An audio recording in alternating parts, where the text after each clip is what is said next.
When ye go, ye shall come unto a people secure, and to a large land, for God hath given it into your hands, a place where there is no want of anything that is on the earth. This is from the book of Judges. You are secure when you walk in the realization that God indwells you, walks and talks in you. Realize you're always in the holy omnipresence, surrounded by the sacred circle of God's eternal love. And as you continue to do this, you will build up an immunity to all harm. Claim, feel, and know that you and your family, your possessions, and all things appertaining to you are in the secret place of the Most High, watched over by an overshadowing presence, which watches over you in all your ways. This is the impregnable fortress, invincible and impervious to everything negative. In the above verse of Judges, it says, when ye go, ye shall come unto a people secure, meaning, wherever you travel, divine love goes before you, making straight, joyous, and happy your way. A place where there is no want means the presence of God is operating in your life. And the presence of God means the presence of harmony, peace, beauty, abundance, security. Where the presence of God is, there is no want, there is no sickness, there is no pain. And thou shalt be secure, because there is hope. Yea, thou shalt dig about thee, and thou shalt take thy rest in safety. That's from the Old Testament. Hope springs eternal in the human breast. You may dig in the earth and find precious stones, jewels, oil, water, and other precious things. When you dig within yourself, you discover the gold mine full of infinite riches within you. The precious stones of wisdom, truth, and beauty, of inspiration, guidance, intuition, creative ideas which heal, bless, inspire, elevate, and dignify your soul. Ideas and the voice of intuition which protects you, enabling you to sleep in peace every night and wake in joy because you live in God. Asleep or awake or wherever you are, you realize divine love surrounds you, enfolds you, and enwraps you. The first thing you have to realize is that there is no real security apart from your sense of oneness with God, the source of all blessings. By applying the principles of life, you can develop a practical, workable, sane, and marvelous feeling of inner security. There is an urge within each of us that cries out for union with an eternal source. Join up now with that infinite presence and power, and you will immediately draw upon its strength, because it is written, call upon me, I will answer you. I'll be with you in trouble. I'll set you on high, because you have known my name. And the name is the nature of infinite intelligence, which is responsiveness. It responds to your thought. You are immersed in the infinite ocean of life, the infinite presence and power, which constantly permeates you entirely, and which you live and move and have your being. Remember that this infinite presence and power has never been defeated or frustrated by anything outside itself. This infinite power is omnipotent, omniscient, and when you consciously unite with it through your thought and feeling, you immediately become greater than that which you feared. The infinite lies stretched in smiling repose within you. This is the true state of your mind. The power and wisdom of this infinite presence becomes potent and active in your life the moment you recognize its existence and establish your mental contact with it. If you do this now, you will experience immediately a marvelous feeling of inner security, and you will discover the peace that passeth all understanding. A friend of mine was involved in a long-delayed lawsuit which had cost him a considerable sum of money in legal fees. His attorney had told him that he would probably lose the case. This meant that he would be more or less penniless. He was anxious, apprehensive, full of foreboding, and while discussing the matter, said there was nothing left to live for, that the only thing to do was to end it all. I explained to him that these utterances were highly destructive and undoubtedly played a major role in prolonging the case. Every time this man expressed these negative words, in actual fact, he had been praying against himself. I asked him a simple question. What would you say if I told you this minute that there had been a perfect divine solution? The whole matter was over with and settled harmoniously. He replied, I would be delighted and eternally grateful. I would feel wonderful knowing that the whole thing was finished and done with. My friend then agreed to see to it that his inner silent thought would conform to his desired aim, which was a successful conclusion of the legal case. Regularly and systematically he applied the following prayer which I gave him. I give thanks for the perfect harmonious solution. I give thanks for the infinite justice, the infinite harmony, and infinite right action, operating in me, through me, and all around me, and through everyone connected with this case. He frequently repeated this prayer to himself during the day. When difficulties, setbacks, delays, false allegations, and other things came to his mind, he would silently affirm the great truth. There is a divine harmonious solution through the wisdom of the Almighty.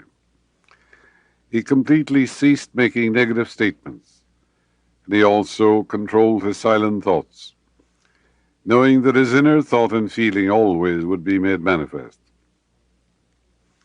It is what you feel on the inside that is made manifest on the screen of space. You can say one thing with your mouth and feel another way in your heart. It is what you feel on the inside that is reproduced on the screen of space. This man learned through practice and discipline never to affirm inwardly anything he did not want to experience outwardly. His lips and his heart agreed on a harmonious solution to his legal case, and divine justice prevailed. Additional information was provided from a completely unexpected source, and the lawsuit was resolved so that he did not suffer a financial loss. My friend had realized that his security was dependent upon his alignment with the infinite presence within, which moved as unity, harmony, justice, and right action.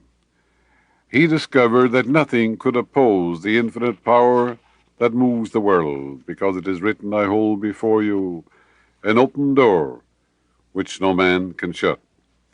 If you have not learned about your own essential greatness and the infinite power and presence within you, you tend to magnify the problems and the difficulties which confront you, imparting to them powers and magnitude which you fail to attribute to yourself.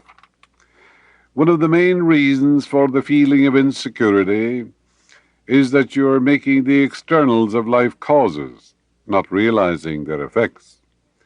A scientific thinker does not make the phenomenalistic world a cause. It's an effect, not a cause. You give power to the Creator, not the created thing. Security cannot be legislated.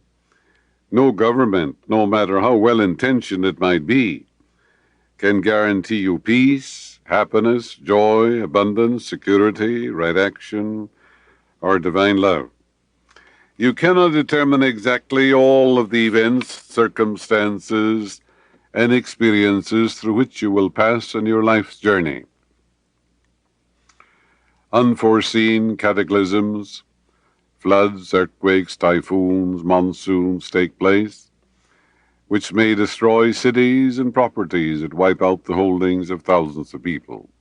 Occasionally you read about floods. The inundation destroys a city, cattle are drowned, people are drowned, and so on. Wars, insurrections, political upheavals take place from time to time. There's a war going on now in Beirut. People are killing each other, buildings are being burned, and so on. The wise, of course, have to move out of there. The wise ones moved out of there before they saw all the trouble that is going on there now. In other words, they were led by intuition. They were led by guidance and right action. Thousands of them fled to Athens and other places because they saw what was coming. And you can be protected that way too.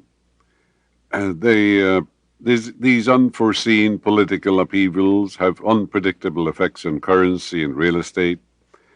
International tragedies and fear of war have had catastrophic effects on the stock markets of the world.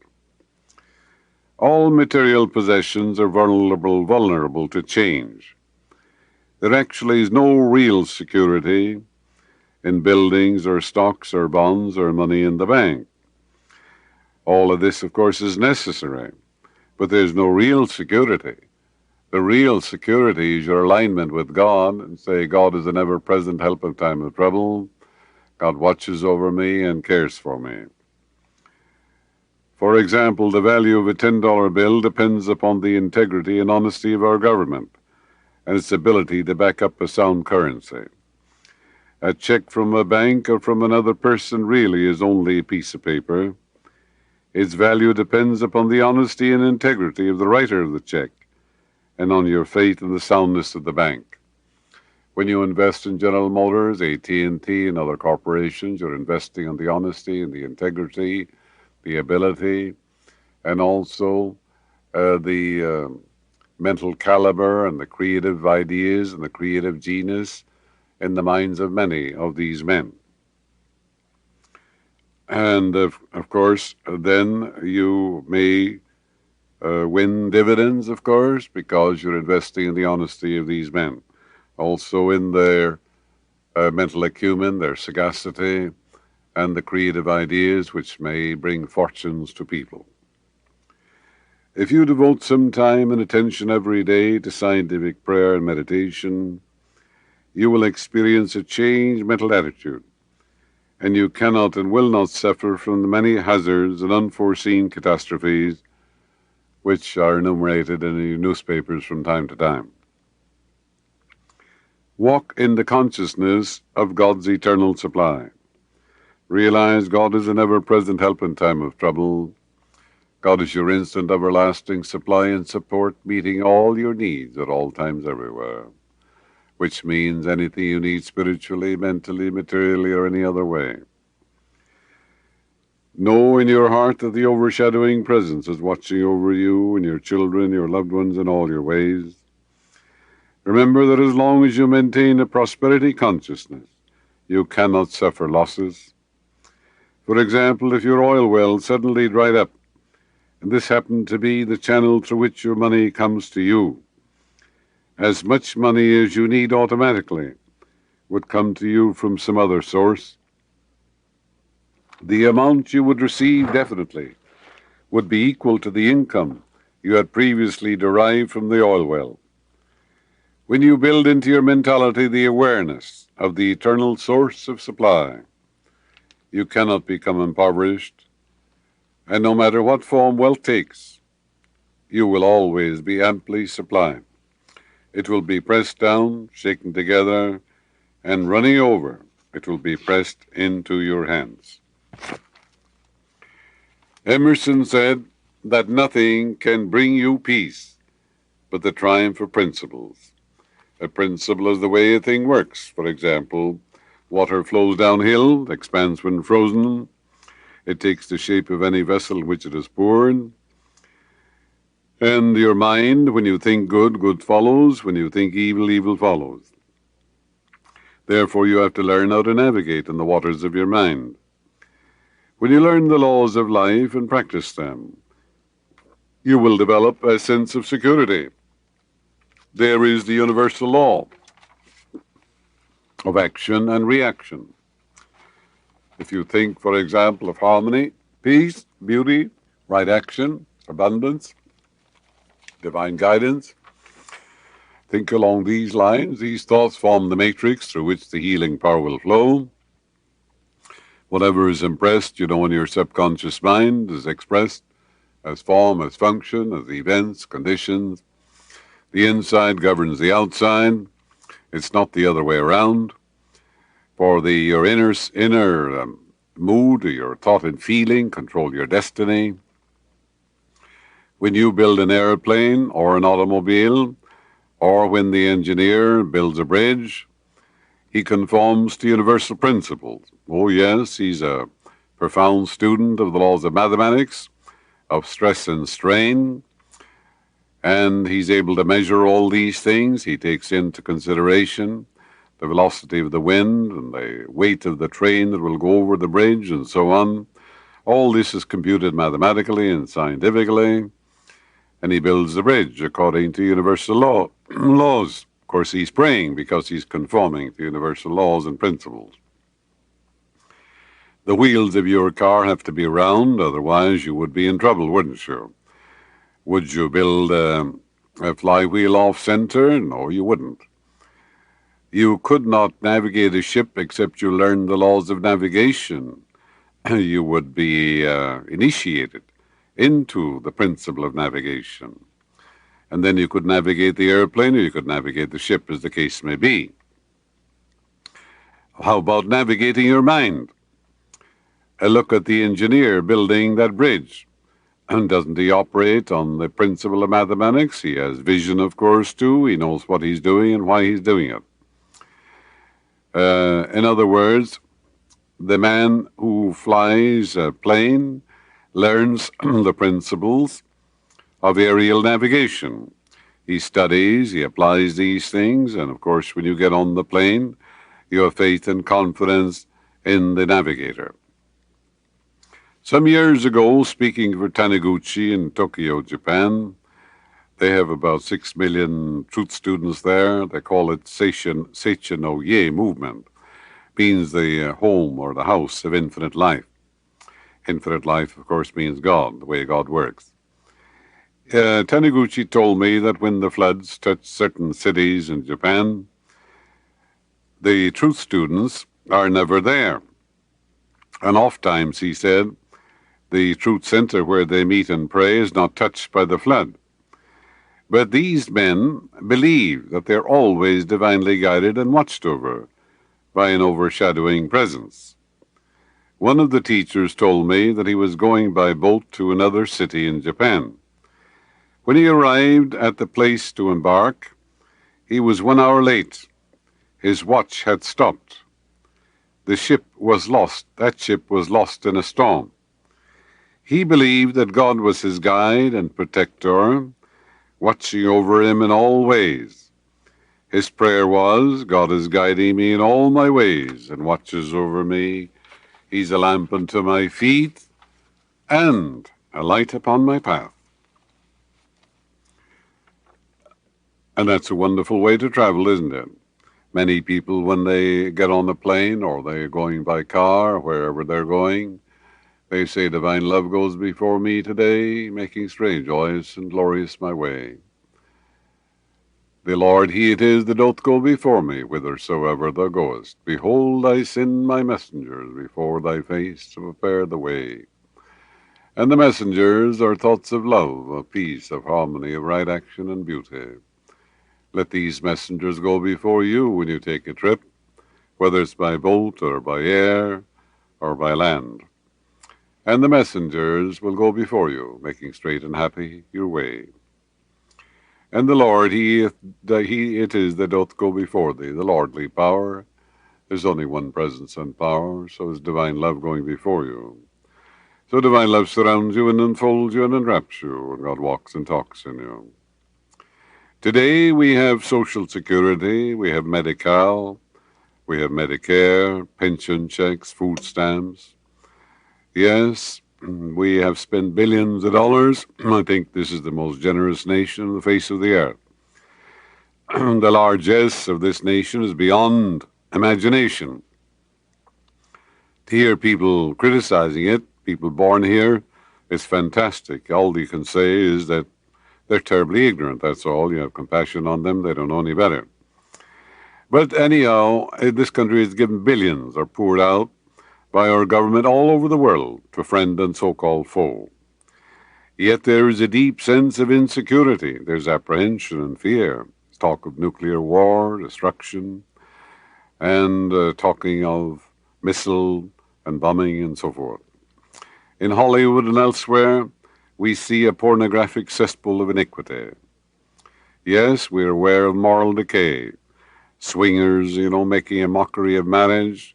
Others saying, oh, we're living together, what of it, People are afraid to go out nights and walk the streets. Yes, there is a great sense of insecurity. Coddling of criminals, of course, is quite prevalent. Some of them are walking the street because of technicalities in the law. And we speak of soft judges and all this sort of thing. We're all familiar with it. Women are afraid to go out at night also in the larger cities of the country, including this city. Well, you might say, what'll I do? You can write to local legislators, to your congressmen, to your councilmen, senators, tell them how you feel, write a constructive letter, point out the way things ought to be, according to the golden rule and the law of love, and say, what are you going to do about it? You're our legislator. And they'll pay attention to you. And also pray that Infinite Spirit in His wisdom selects men and women for government positions at all levels, city, state, and federal, who are spiritual, dedicated men and women. Men and women who have a reverence for things divine, for we don't want any other person to represent us. This will help. If we had enough people here in our own country who knew how to consistently pray scientifically, we would have a different Congress. Yes, we would. We'd have a different government from the standpoint of all levels. Yes, venereal disease, we're told, is rampant among young people. Some of the doctors, we're told, are shocked by the prevalence of that disease among teenagers. Heart disease and cancer and alcoholism, of course, are taking their toll too. Some say the world is going to the dogs. Well, of course, they said that in the days of Socrates also. No, the world isn't going to the dogs, it's going to God. There's no other place to go. For God is, and all there is God. God is the living spirit within. And the ground you walk on, the air you breathe, all is of God, For it's omnipresent, present everywhere. Must be present in you, must be present in the other fellow, it must be present everywhere. If you take the wings of the morning and fly to the uttermost parts of the sea, there shall thy hand lead me, and thy right hand shall hold me. This is the eminence, of course, of the divine. The immanent God and the transcendent God are one, as Emerson said. For there's only the one presence and the one power. That's why the greatest of all truths says, Hear, O Israel, the Lord thy God is one Lord. Israel means a prince ruling with God, as Philo-Judaeus said 2,000 years ago, meaning any person who recognizes the sovereignty of the Spirit and the regnancy of his own thought, refusing to give power to any other presence, then such a person is an Israelite. And you're told against an Israelite, not even a dog will lift his tongue. There is no divination or enchantment against Israel, meaning against the man who walks with God and recognizes the one presence, the one power. For one with God is a majority, and if God be for you, who on earth can be against you? And no good thing shall be withheld from him who walks uprightly in the law. Realize, therefore, that God indwells you, walks and talks in you. Read the 91st Psalm at night. Peruse it slowly, quietly, lovingly. Let it sink into your mind. Gradually you'll build up an immunity to all fear. You're told the angels shall watch over you, meaning God's creative ideas, inspiration will guide you, and divine love will surround you. And read the 27th Psalm in the morning, the greatest antidote to fear in the world today. Saturate your mind with these truths. Yes, charge your mental and spiritual batteries with these eternal truths that have stood the test of time for thousands of years. And as you do, you will become a broadcasting station, neutralizing to some degree the toxic effluvia of the mass mind. And the mass mind is what Judge Stewart called the law of averages. 4 billion people thinking, and you know very well what they're thinking. All of them are not thinking of whatsoever things are lovely, true, noble, and godlike. Sundry concepts, good and bad, most of it very negative, as you know. They're full of envy and jealousy. They're thinking of murder, I suppose, and sickness and disease, and fires and wars, and all that sort of thing. Surely there's some good in it, but most of it is frightfully negative. Now, if you don't do your own thinking, who's going to do it for you? Are you going to let the mass mind do it for you, or the law of averages? If there's any fear or worry in your thinking, you are not thinking at all. Oh, no, you're not. It's the mass mind thinking in you making an awful mess of your life. So you're thinking when your thought is completely free from fear and worry. You're thinking when you're thinking from the standpoint of eternal verities, eternal truths which never change. You'd be thinking like an engineer, thinking from the standpoint of universal principles. For nothing will give you peace but the triumph of principles. Therefore you would think of right action, divine law and order, divine beauty, divine peace, inspiration from on high. You would think in whatsoever things are true, whatsoever things are just, and whatsoever things are lovely, whatsoever things are honest, whatsoever things are of good report, you would think on these things. Then you would be thinking, wouldn't you? I read recently where there's a swing back to the old virtues. One article said that young men and women were flocking back to the seminaries, studying the scriptures with a hunger and a thirst to serve people. Well, that's a good sign.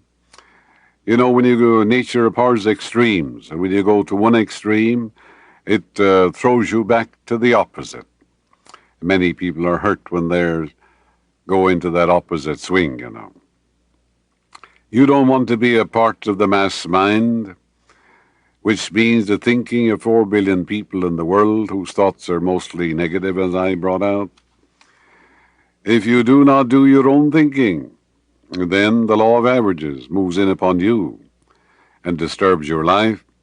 And the law of averages, the people of the mass mind, they believe in sickness and disease and misfortune and accidents and all sorts of things.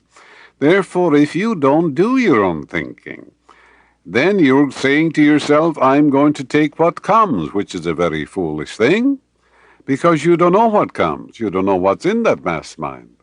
All sorts of disorders are there.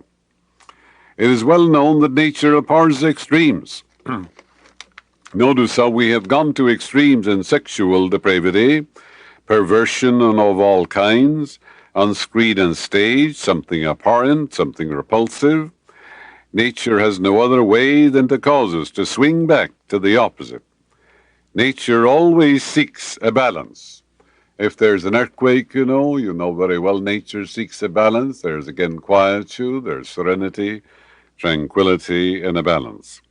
If there's a great battle out in the field, a lot of blood spilt on that battlefield, and bodies wasted and all that, a few years or a year later, you see the poppies growing up on the field. You think nothing ever happened there.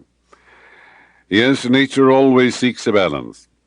When you disabuse the laws of your life, you find yourself perhaps in a hospital cot. Perhaps you might call it a nervous breakdown. But it is a benign nature compelling you to get back on the beam. Yes, the beam of God's glory, for the God presence forever seeking to express itself through you as harmony, beauty, love, peace, joy, vitality, wholeness. Therefore, if you refuse to let it flow through you that way, it has no alternative but to cause you to come back to it. And therefore you have time then to contemplate on the cot, don't you? You have time to meditate and to reflect, and you begin to realize that it was your negative, destructive thinking that caused you to land in that hospital cot. Because you had been sending discordant vibrations all over your system. And of course, your subconscious mind had no alternative but to reproduce them after their kind. And then we give it a fancy name. We call it, a nervous breakdown, or we call it anxiety, neurosis, and other words, which is nothing more or less than chronic worry or a nasty disposition. So realize God loves you and cares for you. The peace of the Almighty God floods your mind, your heart, and your whole being. For God is peace, and that a river of peace is flowing through you now, this very moment. We said that nature abhors extremes, which it does. We had the old Victorian taboos and strictures. Then came a violent swing to the opposite. We had the Freudian era, with its emphasis on sex, followed by looseness, immorality, aberrations of all kinds. And some people began to think that all the problems that we had were due to sexual frustration or oppressions and things of that nature, all of which, of course, is absurd. Change eternal is at the root of all things. Change and decay all around I see. O thou who changeth not, abide with me. There is that within you that never changes. It's the same yesterday, today, and forever. Yet change is constantly going on. It's the unmoved mover of all, yet it's behind all movement. It's the omni-action of the infinite. Every day you read about wars, yes, and cataclysms and strife, ambushes, civil war, bombings of buildings, kidnappings, and so forth in Italy and all over the world. Ask yourself, what can I do about this? How can I retain peace in this changing world? You can feel secure and retain peace, tranquility, serenity, and equanimity. Yes, you can. You can tune in with the infinite, because it is written, acquaint thyself with him, and be at peace, and good shall come to thee.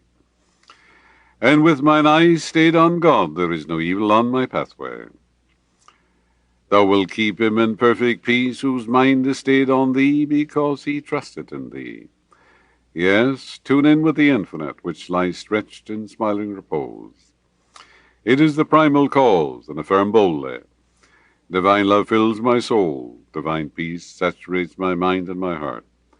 The light of God enfolds me, and I am inspired from on high. The Bible tells you, turn your eyes to the hills, from whence cometh your help. Well, you know very well the hills that are within a range. It represents the presence and power of the infinite within you, which knows only the answer, for it is the finite alone which hath wrought and suffered. The infinite lies stretched in smiling repose. That's the peace that passeth all understanding, for the center of your being is peace, and this is the peace of God. In this stillness you find the strength, guidance, and love of the divine presence. You know how the masses think. They're always going from one extreme to the other. One day it's war, and the next day it's a modicum of peace for a while.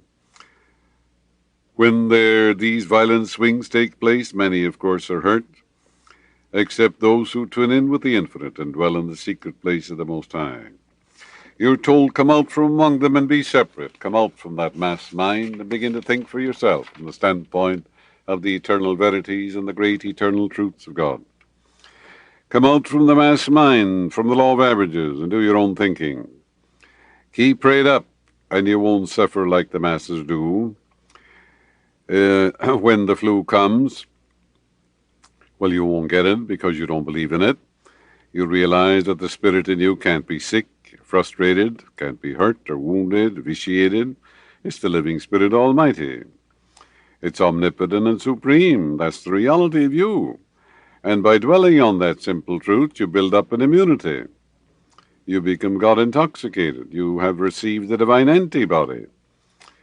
And but if you're in the law of averages, when the flu come, they all get it, you know. You don't want to live by that law of averages.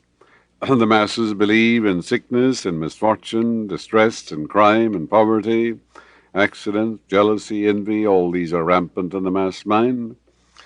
Believe in the goodness of God and the guidance of God and the abundance of God in the land of the living. What do you believe in? Done unto you as you believe, the way you believe. Begin to use divine principles in the same way a chemist uses the principles of chemistry, which are dependable. Surely he can use the principle two ways. He can make nitroglycerine, or he can also make nitroglycerine, trinitine tablets for the heart, which can save a human life. How do you use it? He brings forth marvelous compounds which bless humanity because he wants to use the principle of chemistry wisely, constructively, judiciously. But, of course, you can use it also, the principle of chemistry, to poison people and blow up a house or a mine or anything else. Recently, the newspaper reported a fire in a nightclub. Many were trampled to death and burned to death. The article continued to say that there was no need for this panic at all. A fear seized the people. They became irrational. They lost their heads, so to speak, lost all reason. There were plenty of exits. There were several there who remained quiet and calm, and nothing happened to them. They remained serene. They saw their way out. In quietness and in confidence shall be your strength. Yes, divine law and order governs your life. And when divine law and order governs your life, you're always in your true place, doing what you love to do, divinely happy and divinely prosperous. Fill your mind with the eternal verities. Identify with the Spirit within you. Or if you don't, or you just assume that you'll take what comes, that you can't be bothered, you're too lazy or apathetic or listless or indifferent, then you must not be surprised when reverses come, or setbacks, or illnesses, and you say, why did these things happen to me? I'm so good. You might say, like Job of old, that you're so good. You go to church, you give to the poor, and you sing hymns, and you count your beads. Nothing wrong with any of that, not a thing.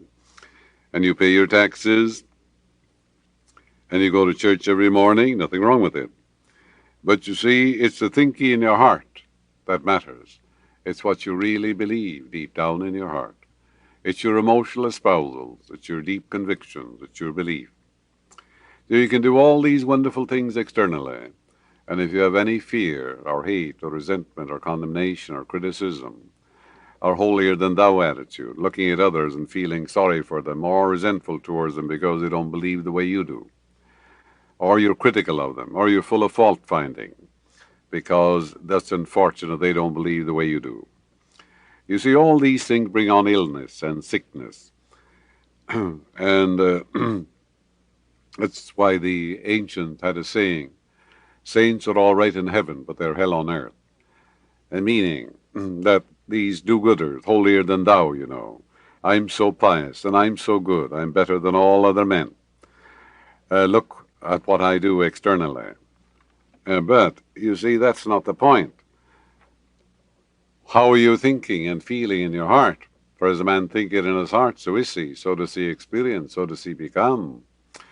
And your heart is your subjective mind.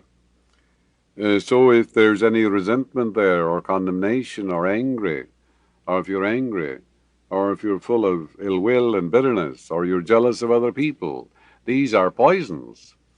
And they pollute the soul. Yes. And, of course, bring on all manner of diseases.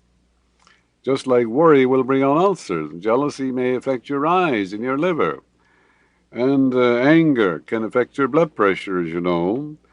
Yes, you can follow all the rules and the tenets of your church, regardless of what it is, and be very good from a conventional standpoint and suffer the tortures of the damned. Because, you see, it is the belief in the heart that matters, the feeling, the emotional nature, your espousals, your convictions. That's the inner life, not the external thing. So there are many people who suffer these setbacks and say, why should this happen to me? Because I'm so holy, I'm so good. So you can build up an immunity, yes you can, whereby you can't be hurt, sick, defeated, because you practice the presence of God.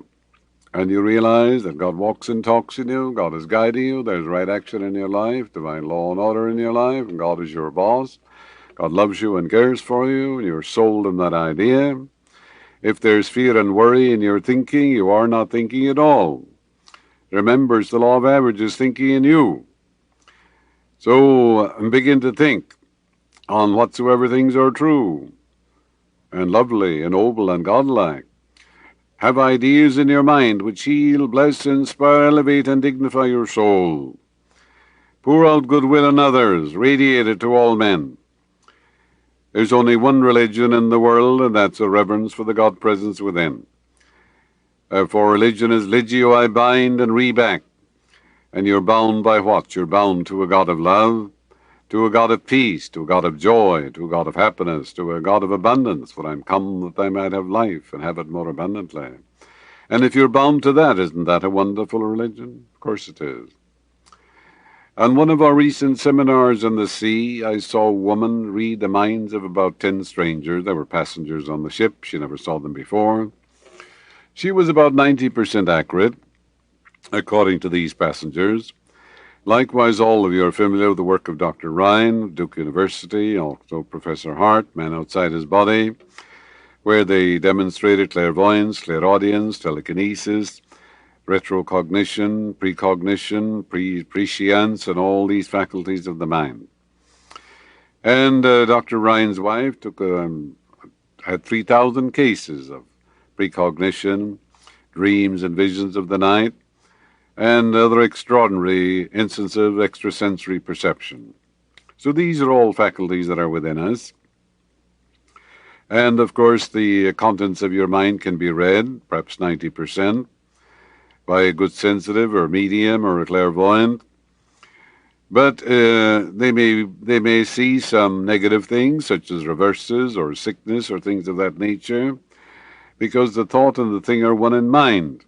That's why you have a precognition sometimes in a dream. You see an event before it has happened, but it has already happened in your mind. For you see the thought of a divorce and the divorce. That means it has already happened in your mind. It can be seen by a good psychic. So if they saw reverses or accidents or losses or illness or things like that, they're simply tapping your subconscious. They get into a passive psychic state and they read your mind. Actually, you tell them everything before they tell you anything. They're simply tapping your deeper mind. Yes, the thought and the thing, remember, are one in your mind. If you're traveling to Europe, that travel is already taking place in your mind. It can be seen. So what's strange about a good sensitive or a psychic saying you're taking a trip, you're going to Europe? Why, it's already in your mind, isn't it? What's the mystery? There is no mystery. Now, you can change your mind through scientific prayer, which means you can think from the standpoint of universal principles. You can think of divine right action, divine love, divine harmony, divine right action, divine law and order governing your life, divine beauty, divine guidance, and divine love surrounding you, and the peace of the everlasting God flooding your mind, your heart, and your whole being. Well, as you change your mind, of course, you've changed your body and your experiences, and you prevent these things from happening because you've transformed your mind. Be transformed by the renewal of your mind.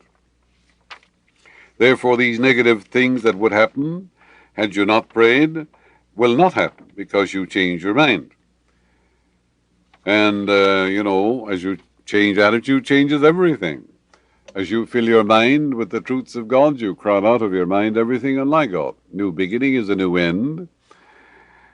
So you prevent the reverses, these reverses that she spoke of, or that were seen in your mind, you prevent them from happening. Your avoidance of the negative pattern in your subconscious would depend on your spiritual awareness and the enlargement of your own consciousness. As a woman told me the other day, she said, I saw in a dream, 3 nights in succession, I saw myself, she said, having an accident driving to Pomona. And I had an appointment in Pomona, she said, on a Thursday, and Monday, Tuesday, and Wednesday I dreamt of that accident. I didn't go to Pomona. And the woman asked her to join her on the trip to Pomona. And she didn't go. She said, gave an excuse. She told her why. The woman said, well, that's only a dream. She said, I know, but she said, it's more than a dream to me. This woman, the other woman, had the accident on the way to Pomona. Had she gone, she would probably have experienced it also. But she saw it in a dream and was asking for guidance and right action and didn't go. The other woman had invited her along, and anyhow, they both had an appointment there, and she was wise not to go. As you ascended spiritually, you would avoid the negative experiences of the mass mind. Extremes reverse themselves. Notice when people go too far to any extreme, they're violently thrown back to the opposite, aren't they? All of us are in the law of averages or mass mind. Of course we are. All of us are immersed in that mind which is common to all men. And there are 4 billion people thinking into it. And Troard called it the law of averages. But by reiterating the truths of life and charging our mental and spiritual batteries regularly, systematically, we neutralize the toxins of the mass mind to a great extent. If you allow your mind to be hypnotized or thought into by negative newscasters and by suggestions of doom and gloom, then these thoughts, as they become subjectified, will govern you negatively and destructively. Prayer is the contemplation of the truths of God from the highest standpoint. And you are what you contemplate, and you are what you think all day long. And the Bible says, the kingdom of heaven is likened unto a man which sowed good seed in his field. But while men slept, meaning they weren't vigilant, they weren't on the qui-vive, they weren't alert, they weren't on the beam, they were lazy, they wouldn't bother praying, his enemy came and sowed tares among the wheat, and went his way. It's in the book of Matthew. The good seed, of course, represents your good thoughts and the good ideas, thoughts which are lovely and of good report. When you are apathetic, listless, lazy, indifferent, seeds or negative thoughts of the mass or race mind enter your mind, because all of us are subject to the suggestions of the mass mind. You have to be constantly alert on the beam of God's glory. You have to be vigilant at all times, constantly cremating the negative thoughts which bombard you silently and audibly.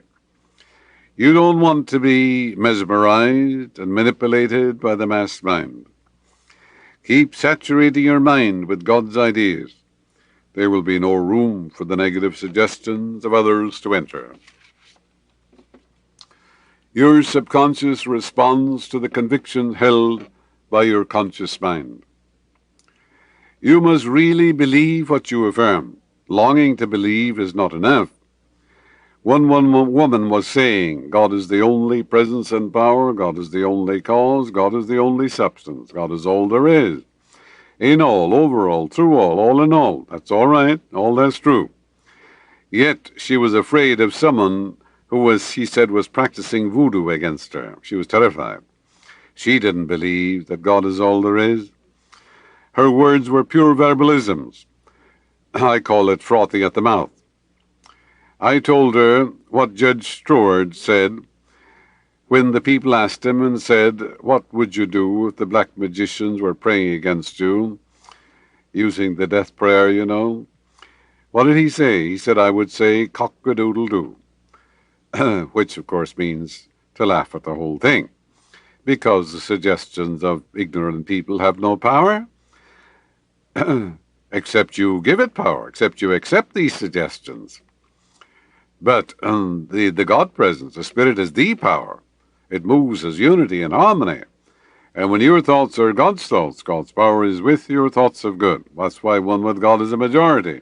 So, of course, Troard was right. He said, I'd say cock-a-doodle-doo. In other words, you just laugh at it, that's all. They have no power. It boomerangs. Because you don't receive it, it boomerangs back to them. You don't give power to people who tell you you're going to fail, do you? You know you're born to win, to succeed. The infinite can't fail. So, of course, it's a stimulus to your belief in your own success, in your own power of achievement, of accomplishment, of triumph. The power is the Spirit within. That's where the power is. It's one and indivisible. There's nothing to oppose it or challenge it. As you change your mind, you will neutralize any tragic event that may be registered in your subconscious mind. The 91st Psalm says, no evil shall befall thee, or no plague shall come nigh thy dwelling. The late Walter Lanyon told me that he took a taxi one time in Bombay, India. It was late at night, And he realized that when he got into the car, this man wasn't a taxi driver, but he looked like one, and looked like a taxi. It had the same color. And he said he began to realize the presence of God, where that man was, that the light of God was shining in him, the presence of God was there. And the man said to him, when he drove him to the hotel, he said, you know, I was going to rob you, but somehow I couldn't, he said. And then he said, I told him why he couldn't. And they gave him some pamphlets and things he became a listener while he was lecturing in India. This man became a listener. In other words, he became transformed. It's possible for another person to tune in on your consciousness and be transformed, you know. So, the Bible says that people can take up serpents, you know, shall not touch them. Well, that depends upon a very high state of consciousness. You see in India, people take serpents, put them around their neck and all that. But the average man shouldn't do that. He's not at that level of consciousness. If you're at a high state of consciousness, yes, you can use a tiger as a pillow too. Lao Tzu, of course, discovered that. 600 BC, you could go into the forest and no place for the fangs of the tiger or for any other animal to touch him, because he walked in the consciousness of God's love. He was at that high state of consciousness. Animals scent fear, you know. They sense fear. It's the scent of fear. And they pick it up and they attack you. It's called the scent of fear. So that's for the high level of consciousness. They have no fear of serpents. And all animals, of course, pick up your fear. 1,000 shall fall at thy side, and 10,000 at thy right hand shall not come nigh thee. As you walk in the light, in the consciousness of love and light and truth, you will extend yourself in all directions. You'll be immunized against all harm. We suffer because we misuse the law. We deviate from the divine norm, which is harmony, love, and goodwill. It's natural to be healthy. It's abnormal to be sick. If we refuse to use the law righteously, then we shall have to suffer until we awaken to the truth. Program your subconscious in the right way. You'll find a cassette there, Programming Your Subconscious, 1-hour cassette. It's immensely popular. I recommend it to you. Program your subconscious in the right way. Or do you want the world with its false beliefs and false doctrines and false philosophy to brainwash you and program you negatively? You are a spiritual and also a biological being. There are two ends of the stick, as Stuart says. Don't deny the physical. You need a body to express. Every spirit builds itself a house. You're the temple of the living God. How would you show what love was? Except you had a body, you're not an airy nothing. How would you play music? You can use your fingers to play the melody of God. There are so-called pious people. They look down at those who don't believe the way they do, you know. They follow tenets and rituals blindly. They feel self-righteous. And when they suffer sickness or things go wrong, they get angry, get mad at God too. Yes, all this is foolish, because religion's of the heart, not of the lips. And when you condemn others, you're condemning yourself, you know. And if you look down your nose at somebody because he doesn't believe in your creed, you're in for trouble, and lots of trouble. Trouble you're making for yourself. For ill will brings on sickness, self-condemnation, self-criticism, or criticism of others. It brings on all manner of illness and lack and loss and limitation. These negative attitudes, the false pride, you see, bring on illness and neurosis of all manner of trouble. Some people are so good they're good for nothing. So be bound to the one who forever is. Be bound to love. Get a God of love enthroned in your mind. You have read about St. Francis, St. Augustine, and others, of course. St. Augustine said, "O Lord, give me chastity." And then he thought for a minute. He said, "Oh, not yet." And St. Francis was kind of a wild man, wasn't he? He had attended drunken orgies, and he was a sensualist and so forth. Then, of course, he moved to the opposite. He attended many drunken orgies of all kinds, many of them did, full of sensuality. Many of them were libertines and profligates, you know. But they had, these people had a violent swing to the opposite extremes. They engaged in rigidities, austerities, you know, began to fast. St. Francis used to beat his body, and late in life he said, "Too late have I beaten my brother." His brother was his body, and he used to beat it. He thought it was evil, you know. So he went to extremes. Extremes are always bad, you know. They're always dangerous. And nature, as I said, abhors extremes.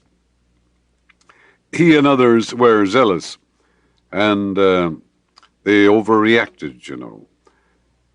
They went to the opposite. There was the opposite, and then began to punish themselves. Look at all the problems of the world and realize one with God is the majority, and if God be for you, who can be against you? Yes, cleanse your mind of the great eternal truths of God. Go through the happy medium. Don't go too far to the right or too far to the left. It's the middle road of Buddha, the straight and narrow gate of Jesus. Walk in the light and realize divine love goes before you, making straight and beautiful your way. And realize the love, the light, and the glory of the infinite animate and sustain you. And realize that God is, thou wilt keep him, it says, in perfect peace, you know, whose mind is stayed on thee. So there is a prescription, it's a spiritual prescription, which enables you to find peace and strength and assurance. Nothing happens to any man which he is not formed by nature to bear, the philosopher said. In Hawaii, a guide will show you a hut where the great writer Robert Louis Stevenson wrote a masterpiece, Treasure Island, despite the fact that he was suffering from an acute case of tuberculosis. He felt secure in God. He tuned in on the infinite. There is a marvelous prescription for you, and it is this: thou wilt keep him in perfect peace whose mind is stayed on thee, because he trusted in thee. That's from Isaiah, the 26th chapter. Know that the inner desires of your heart come from God. God wants you to be happy. God's will for you is a greater measure of life, love, truth, and beauty. Mentally accept your good now. Become a perfect channel for the divine. Realize you're an expression of God, that you're divinely directed in all your ways.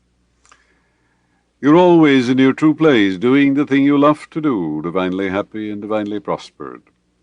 Refuse to accept as truth the opinions of men.